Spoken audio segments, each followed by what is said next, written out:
Dana White's positive he's going to make John Jones versus Tom Aspinall this year. He was targeting the summer, but John's preparation time for the fight might not allow that to happen. Dana White said on First Take, John Jones and Tom Aspinall might happen this summer. So Aspinall, the plan is to fight John this summer. Clock is ticking on that one because, I was told that John wants 6 months to prepare if the fight is locked in. And what's 6 months from now? September? Now, I'm sure, money talks, but it feels like the summer, if that is the goal, it's starting to slip away a little bit. UFC 317, June 28th was probably the date that Dana White was targeting. If that doesn't happen and John needs more time, possibly November at Madison Square Garden in New York. After the report of over 400 killed as Israel unleashes strikes on Gaza, breaking ceasefire, Islam Makhachev posted an Instagram story saying the Zionist pigs have continued killing children. He no longer has that story up on his Instagram account.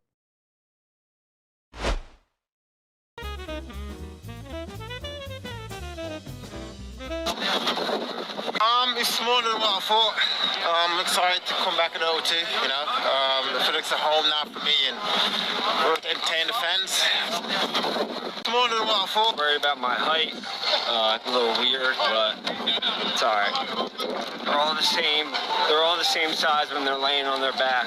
Błachowicz returns in the co-main event after over a year and a half off. He had to get shoulder surgery, but now he's good to go against Carlos Ulberg. He thinks his wealth of experience is going to help him in this fight and result in a late stoppage. It's almost 2 years. Yes, it's an amazing feeling, I don't expect that I miss it so much for this what's happening right now. With all of this emotion, this what's happening here. In the beginning, I focused only about my, physiotherapy and surgeries. But after, I was a little bit jealous.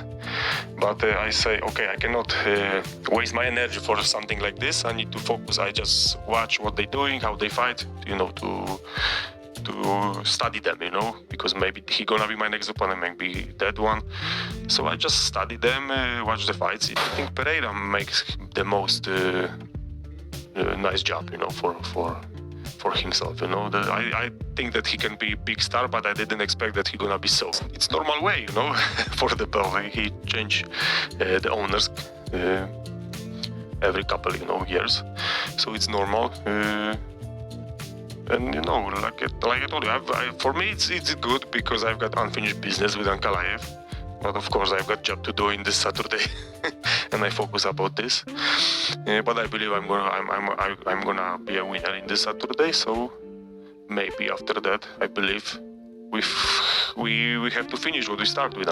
He got big win streak, so I just think about how to stop him, and it's time to stop him. And I'm happy that I'm gonna be this one who stopped his 7 wins in the row, So, I remember that he has his first fight when I fight against, I think, Adesanya. So he's debuting UFC when I was, defend my belt. Or with Reyes, I don't know, or maybe with Reyes when I fight. Maybe that was this event. So, yeah, when I become the champion. So he had his debut. So also nice story.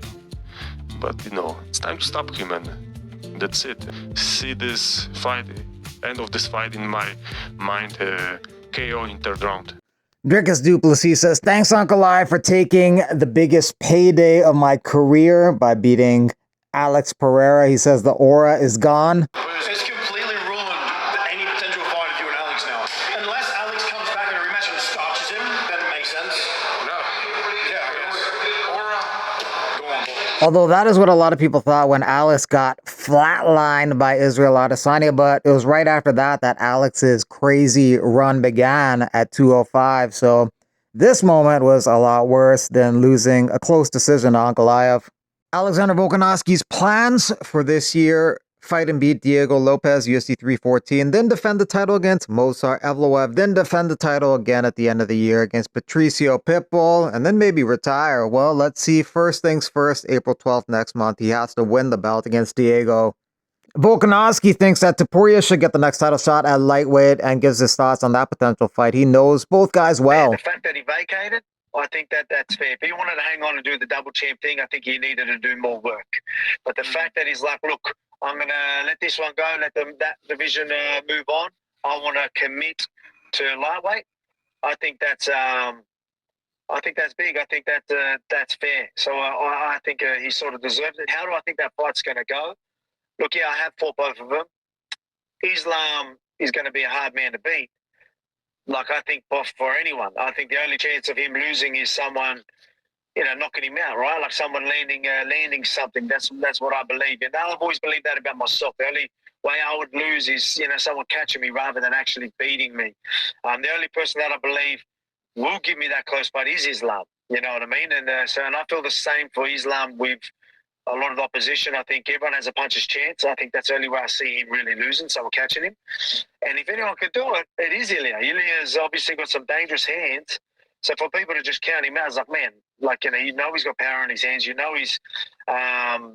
he's going to be looking for it. He's composed, and even if things aren't going his way, he's going to keep looking for it, keep trying to find it until he does or until he loses. So, he's dangerous. Maybe if the gas tank goes, we'll see when he starts, them later rounds with someone like Islam.